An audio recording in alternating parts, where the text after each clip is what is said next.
like it. Like on the Matrix. Exactly. That's exactly what will happen. If you don't have a mouth, Mr. Neo. Yeah. There's your thumbnail. There it is. Yeah, we got one, guys.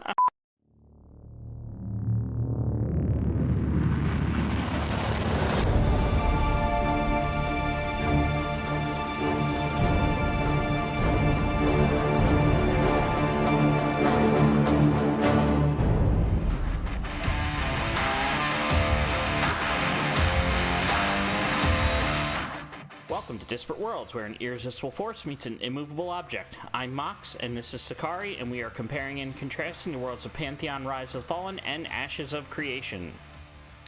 We're trying to do something like that, Mox. I feel like we're debating more than we are comparing and contrasting. Yeah, come at me. Come at me, Sechari. Yes, indeed. Hello to you, friends. Good to have you with us, as always. Welcome to Fight Night here on Disparate Worlds, where the odds are 50-1 in favor of Sechari. That's true. I made sure not to put that in the notes because he would have taken that out on me. Yeah, I have final say on all bad jokes, so that he never tells me. he's trying to subvert the bad jokiness, the dad jokiness. We can't let that happen. So, yeah, we'll go into it here in a moment. What all is going on in the world of Disparate Worlds? Yeah. But in the meanwhile, like and subscribe. We'd love it if you would do that. Leave a comment. There's always that notification bell so that we can pester you and put alerts on your phone and all of those annoying things. Yep. Because annoying you is part of what we love to do. That's right. Indeed. So, Mox, how was your weekend, sir? Well, I got to spend the weekend in Terminus. Where were you? Dallas. Lucky you. It was PvP everywhere. I'm sure. The way people drive around here, I do not doubt that. Yeah, I got to do my first pre-alpha testing session in Pantheon Rise of the Fallen, and it was a blast. I hung out with the Pantheon Plus folks, and would like to extend a thank you to them for inviting me to group with them. I met some of the new folks to me over there, people I hadn't met before and played with, and had a really good time and really beneficial testing session according to the devs. Great, that's good to hear. Yeah. We can say no more, right? NDA covers all the rest of it. Yeah, if I try to start talking about it, like I'll end up like with no mouth. Like it'll like getting yourself fired. Like yeah, I'm spelled, so I can't like it. Like on the Matrix. Exactly. That's exactly what will happen. If you don't have a mouth, Mr. Neo. Yeah. There's your thumbnail. There it is. Yeah, we got one, guys. Woohoo! Oh boy, let me tell you something. Mox is hard to get a thumbnail out of. So, all right. So this we pull that off, make that work. This episode, friends, we are going to talk about the Ranger reveal. They came out with their September 2022 update. Ranger Danger creation. Ranger Danger, indeed. Yes. So we're going to talk about that. Some of the things that they covered, and then I need to make sure we caveat here. They want feedback. All right. So we'll talk about it. We'll link the video and some other things, but they would love feedback. So if you have any thoughts whatsoever, share them in their forums, share them on the YouTube video, Discord. They watch for all of those things, and they really want feedback. Right. So I wanted to make sure that we included that. The other thing that we're going to cover tonight is Mox's endless issues with Ashes of Creation, because he can't seem to ever be happy with it. I was happy this weekend. You were, but you weren't in Ashes, that's for sure. That is for sure. So, yeah, I mean, those of you who are paying attention on Twitter will have seen it flare up. Yes. We figured that we'd it took me exactly 3 seconds from that quote to, like, start writing that tweet. Oh, I don't doubt. Yeah, no, I absolutely don't doubt. So, if you want a heads up, you can go look on Twitter, but we will intro the topic as we get there. So, Straight ahead. All right, Mox, we got to see the Ranger reveal. Yeah. Here in September. First class that has ranged physical damage. Like, we've seen spellcasters. Yes. This was the first one that has any type of ranged, what's the word I'm looking for? Ammunition? I guess. But they're not track ammunition. That's half the fun. Yeah, it was a really cool thing. It's like apparently you get magic arrows like in Dungeons and Dragons. Remember that old show? Yeah, I do. You just pull on the bow and magic arrows show up. They don't track ammunition. Yeah, and Steven made a point to talk about that because I think it came up as a question that will we have to like make ammo and such, and I kind of like the direction they took. I wish they would. He mentioned something about that you would have a potentially have like a quiver that will have some sort of clicky effect. Like you click it and you get like some sort of benefit for a short amount of time. I almost wish they would have just an ammo slot where you could put a normal arrow. Then, okay, I want to put in there a let's say a cold iron arrow that might do better against certain types of creatures, or I want to put in a fire arrow.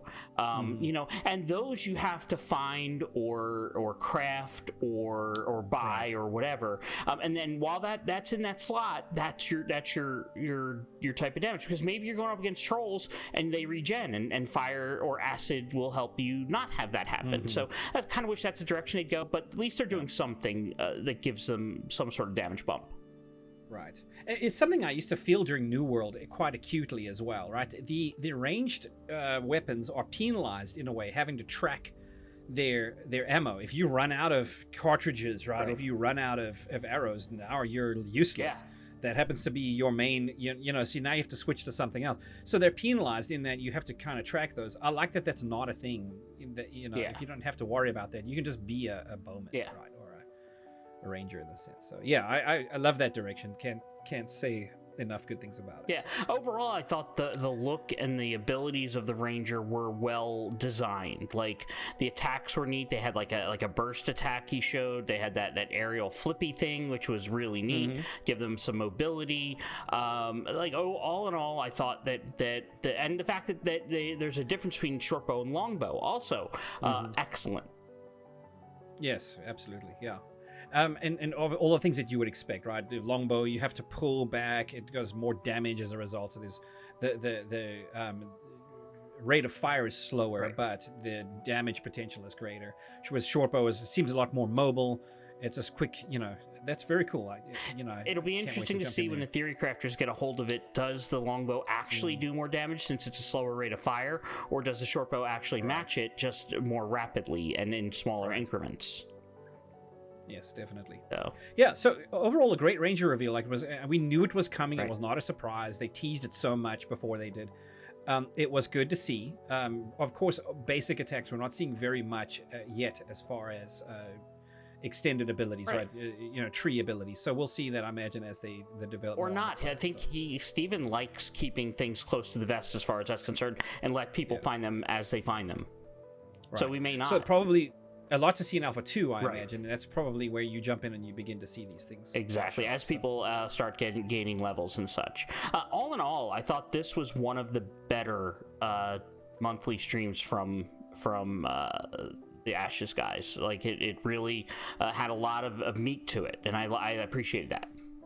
That's good. That's great to hear. Yeah, there was a lot in there. We saw Carfin Tower, which for the lore nerds, we'll link that down below as well, the wiki on that. The ruins of it, he was running around in that and actually teased some of that lore. That was great. Was fighting minotaurs who had come down, so we know that they're not native to the Riverlands region. Right. But they were there, so there's obviously a little bit of teasing of kind of short-term lore there. Why are they there? What are they doing? They're looking for you, obviously. Right. Oh well, they will die by my arrows. Are you thinking about playing a ranger now? In all honesty, I'm actually tending toward rogue right now. Okay. But maybe some ranged. We'll see. I'm still studying. Yeah, I got you. See how things emerge. So, we saw the Snake Tribe. Najash, are we saying that correctly? Najash. I guess it depends on where you throw your emphasis, but it's there. And then we have a link to it to the wiki that has a little bit about them.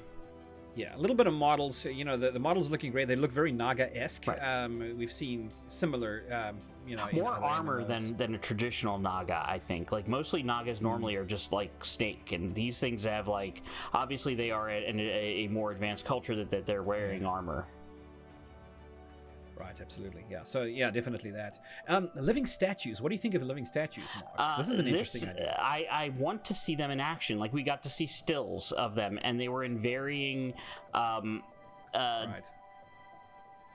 varying steps of being broken, like varying degrees of being broken. Like, one didn't have personal an arm. brokenness. Yeah, one was like in pieces on the ground, and like so, like, will they come together? Like, will all the pieces reassemble, like Iron Man, like when you walk by it, or will or is that one already, like, is that the after combat? Like, do their pieces fall off as you're damaging them? Yeah, do they break apart even more? Right. You know, I was almost thinking it'd be great to see if they are in the states that they are. If there's a whole one, it comes at you whole. If there's one that's missing the upper torso, for instance, it's flailing with its one arm that's left, right?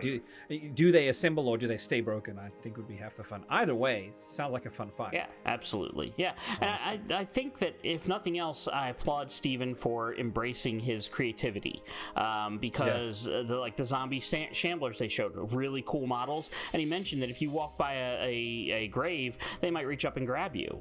Like, it leads the imagination to say, what else will come out of the ground? Will a worm come out of the ground? Will an insect? Will you said there was another one that...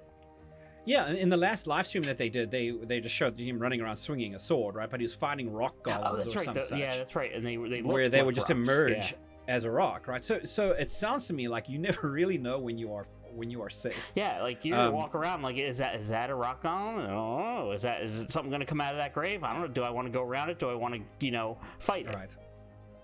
I think regionally, eventually you will get to know your way around. As you've been attacked by everything everywhere, you will begin to learn what you can expect to show up, or you may see something and you just kind of know that's what that is. But anybody who's new to the game is going to have a fun time learning. Fun time. There was one model they showed that I did not care for. Okay. Like the ghostly spectral things. They just looked like bad glow-in-the-dark action figures. Like, you know what I'm saying? Like that greenish plastic, like that glow-in-the-dark. Yeah. Like, that's what and I hope that the actual implementation is better, but the model they showed, it was probably my least favorite of everything I've seen out of the studio. Sure. Yes, I think you put some animation on it. There will be effects, spectral effects, right? Like some kind of ghostly, shimmer or shine or some kind of something to. And I guarantee it's going to look better. But at least in those models, I can see. I think I may have fought them in Alpha 1. Okay. I know there's that starting area you go through the Divine Gateway, and then in amongst the ruins, there were some things that were armory that felt ghostly. I suspect maybe those may be them. Could have been, yeah.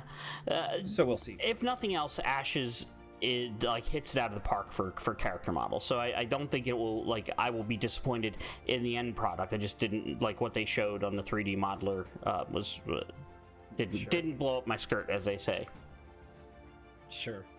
We'll try to get that image out of our mind. Okay, moving right along. So we got to see the Empyrean a little bit more. Yeah. We've seen the shots of, with the crowns, and, I guess they showed us more shoulder shots. Yeah. So a little bit more in there.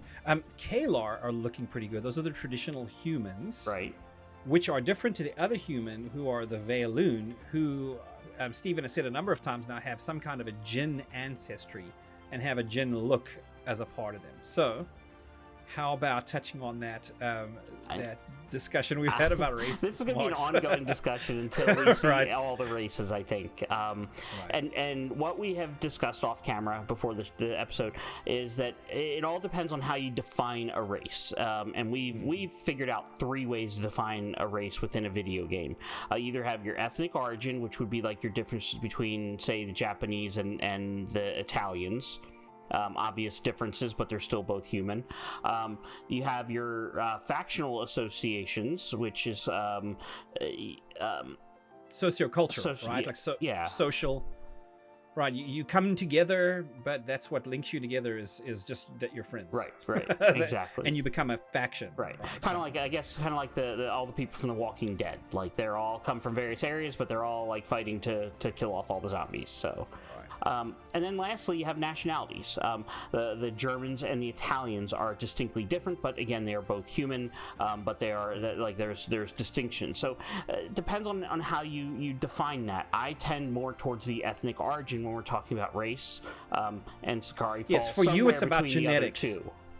Yeah, for you, it's definitely about genetics, right? Like, you know, an orc and a goblin are different races. Right. Even if they're fighting on the same team, they're still different races. Right. Yeah. Whereas, and you see some of this with the Talnar, right, where you've got different quote-unquote DNA that have come together into a faction, right? There's like an association they have, and they begin to resemble each other, and the more they live together, maybe there's more of those. But there are still distinct DNAs that you can see in that mix, but it's still, you know, a quote-unquote race. Yeah. So I think Ash is definitely... considers race a very loose, it's a very loose definition. So, right. Yeah, for sure.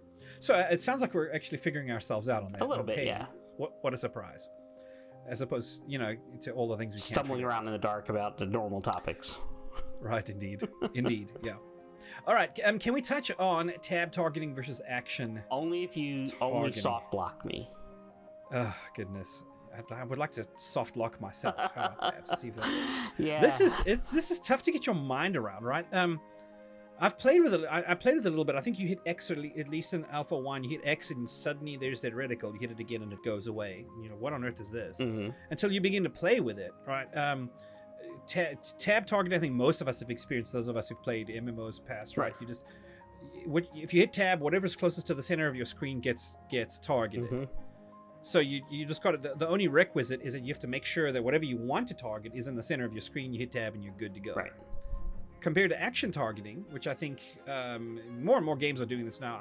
MMO-wise, experienced most recently in New World. Yeah, and I can tell you this, from a healing standpoint, action healing sucks. Right. Yeah, you miss half the time. Yeah, it's really, really bad. So the fact that your healers have the option at a minimum to go with tab targeting, that's all that really matters to me. Like then I know that you know more, they'll be less apt to miss a heal than they would with action targeting for sure. No kidding. And that so that opens up the pros and cons of each approach, right? I think that deserves to be spoken about, and I think it's partly what they're wanting so much feedback about, because it isn't completely designed, and I see that there are pros and cons associated with it. The tab targeting, there's a almost 100% chance every single time. I don't know if there is a chance to miss if you have something tab targeted, compared to action targeting where you have a chance to miss. Right. But you then get the pro is you may be able to fire an arrow without having to have something targeted first, and if your target happens to move into the path of the arrow when it gets hit, good for you, right? And maybe a way to lead a target or some kind of thing like that. So there is bonuses, but I don't know if that's enough of a bonus to offset the cost of the sheer amount of missing it you're going to be doing. Yeah, it's definitely going to be interesting because for the most part, those, especially in PvP, let's qualify that, because for the most part, the NPCs will act how the NPCs act, and that is going to become known and predictable and such. But in PvP, whole other ball of wax. Right. Like, I don't know. I imagine jumping around. Is there collision between you? I don't recall. Okay, all right. I don't recall. And maybe there's an answer out there. Sure, yeah. If there's a wiki article, we will include. Yeah, we'll look after. So yeah, but I just think that the action targeting should have, I would almost say like a damage increase if you happen to use action targeting to hit. Mm-hmm. You know what I'm saying? Or maybe if not that, then hitboxes where if you get a headshot, right, you do a little bit more damage, because I think that's what action targeting leads itself toward, is ability to pinpoint certain pieces of a target for the obviously it may be harder if it's just a head, right? So there's it takes more skill, but the payoff should be greater damage. Right. Yeah, or else why I agree with it? that. Like, I applaud them for trying to appeal to as many players as they can. But it'll be interesting to see if they ever tell us. Hang on to that. You said you're going to applaud them for appealing to as many players as they can. Yeah, that's fine. I'll hold on Okay. to that thought. I know exactly where you're going with it, but I will hold on to it. Poke the beehive. Appealing to as many players as they can, but it'll be interesting to see, as I was saying, if they ever tell us how many players use one or the other. Like, what percentage of people are actually using action targeting, and when do they use it? Do they use it against NPCs, but then switch to tab targeting in PvP? Yeah, right. Yeah, and I imagine there will be certain situations where one is better than the other, and the best players of the game will be able to leverage both in the appropriate situation. I don't doubt that is true. Right. And we spent a copious amount of time before recording trying to understand the difference between hard lock and soft lock, and by copious amount I mean like 4 minutes. And we're too stupid to understand it. That's what we did. Yeah, like it seems to me that you can soft lock and then you can hard lock, which is very similar to tab targeting, but so it gives you some benefits of tab targeting, but not all of them. So I don't like, because the player free look, right? You've targeted something in action mode where you've got the reticle. Yeah, you right click. You've targeted, now you've locked it. Right. And now you can free look all you want, but you still shoot at that target if you pull. Like, how close do you have to get back to it? Like, if I'm looking like 90 degrees away, do I shoot like blind and hit it? Like, I feel like that's true. Yes, you do. Yeah. So why not just be tab targeting that, in my opinion? Right. I don't know. Yeah, I don't know. So again, I have to see a little bit more. Hopefully, see when I get the feeling that we're going to get another alpha date for you soon. TM, yes. Yeah. So hopefully, you'll be able to stream, and maybe I'll come and look over your shoulder. Although that little closet of yours, I don't know. It might be too warm for right. For two of us. It is kind of cramped in here. I'll watch from the comfort of my apartment. Yes, I'll stream it. It'll be all right. All right. So let's get into it. You ready to do this? Okay, so we're 20-something minutes into this episode. All right. Here we go. We're just gonna get started. So, why don't you intro this, because you're the one who's got the beefs. I do. You're the Arby's this time. Steven mentioned or discussed soloing in the game, and I agree that there should be options to solo. Like, that is 100%. If you want to solo, then that's great. If your game is built around having the option to do that, that's fantastic. The issue I have is this quote. He said, "Those individuals that are up to taking that additional level of difficulty are going to excel in character progression a bit faster than those that are group-centric." Soloing should never, ever be a more efficient path in an MMO.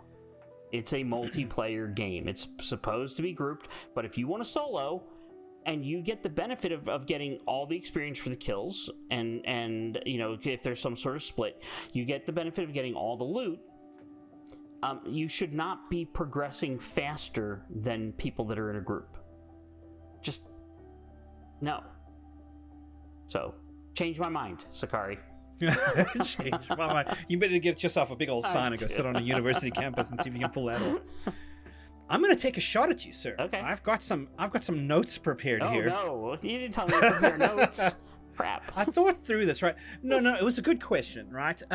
It's a good question. Oh goodness. I'll try not to belabor this. Okay. As I do. So, definition of MMORPG, right? Even Steven kind of nodded, yes, I mean, it's a massively multiplayer online, it's supposed to be grouping, yeah, right, and kind of wrestled with it, but then went into saying, yes, they're going to maybe offer some benefits to that, right? So I'm like, okay, in an MMORPG, is there inherent in that name, or in that classification of games, thou shalt group? Well, it's multiplayer, so yes, there's a bunch of, but how do you define multiplayer? It's a bunch of people in the world, okay. Right? So now I'm thinking, okay, so you've got people in this shared environment together. what in my life have I experienced is like that, and that I can use to maybe help translate or to explain what I think about this. And it dawned on me, what about school projects, right? So here's what happens, right? We all find ourselves in school. We're all, there's a difference between when you have a group assignment. A teacher says to you, hey, 4 people around you guys, you are all in groups. They group you all up and they say, these are the people you're going to do group assignments with. And you always have everybody splits into their various, oh my goodness, nobody wants to do it. Everybody hates it, but you have to do it now because it's a group assignment. Thou shalt cooperate to make this happen. Well, you do, right? There's always the person who does the work. There's always the person that sits back. In school, I was the one who was such a control freak. I would rather do the assignment on my own. Everybody else just chill. I will do it and get an A for all of us. I would rather you get a free A than me cooperate with all of you and get a B. I was that kind of perfectionist, okay. Right? But I hated group projects because of that kind of thing, because it was forced. Right. Compared now to recess, where everybody's out in the playground, everyone's playing, you find yourself in this thing, and there's an organic, non-top-down, non-forced association players make. Right? I get put out in recess. There's no rules. No one says to me, you have to cooperate and go play games with these other kids. If I want to play on my own, I can. But I have the option to get together and play certain games. And those always felt much better to me. I enjoyed myself much more when I was allowed to opt into social collaboration, as opposed to top-down forced social collaboration. Okay. Right? So another thing, there's an African proverb, as they say, if you want to go fast, go alone. If you want to go far, go together. And I think that matters in an MMO like Ashes of Creation much better, right? If you want, so we've spoken so much about being there. There's rewards for grouping, right? You get to do stronger, harder content, right? And the drops are better because now you've engaged a dragon and been able to kill it. Those kinds of things, which you would not be able to do solo. I think we should reward solo folks for some solo stuff. I think there should be a way for a soloist to go out there and brave those wilds and not have to necessarily share that loot. I mean, there's got to be something in there for everybody, right? And it makes sense to me. If you want to go fast, in there, the fact that he said it's going to be faster is the issue that I have. If you want to go fast, go alone, right?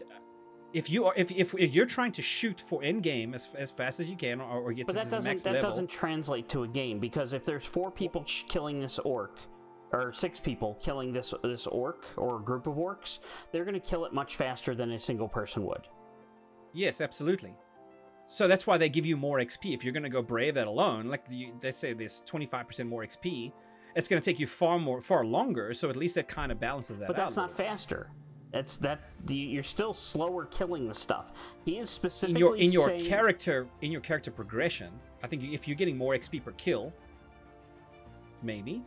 But it's going to take my group 1/6 the time to kill that. So we get through 6 in the time. No, I don't doubt you'll be able to. So the experience should, at least at a minimum, be even at that point. Right, but then you're sharing the loot. Right. So it takes longer to build up a fuller set of armor that you can then kill stuff faster with. So there's trade-offs either way, right? And you're sacrificing. I approached some non-Ashes and non-Pantheon folks with this question, and invariably the majority of them asked me, "Well, what does progression mean?" Yeah. So like there's that, and I did. Yeah. I very late in the game before our recording, I sent a tweet out asking Steven to reply. We'll see if he does, and we will obviously update if he does to kind of expound on it. And I should have done this, tagged him in the tweet, a week ago or 4 days ago, however long it's been, to define what does he mean by excel in character progression a bit faster. Like, what does that specifically mean? Does that mean they're going to get gear quicker because they're not sharing it with anybody? Okay, if that's the case, then I can accept that. Does it mean they're leveling quicker? Then that's a really, really bad idea, because then people are going to be incentivized to solo, because what do MMO players do, Sechari? They win. They take the path of least resistance. Am I right? They do. Yeah. And the path of least resistance is the most efficient way to get there. Right. So if you want to go fast, go alone. It seems more efficient. Then people will do it. Yeah. Well, okay. So there's got to be something for everybody in an MMO, right? Yeah. Look, I agree that nobody should be able to get into an MMO and do all the content solo and never speak to another person. I mean that is.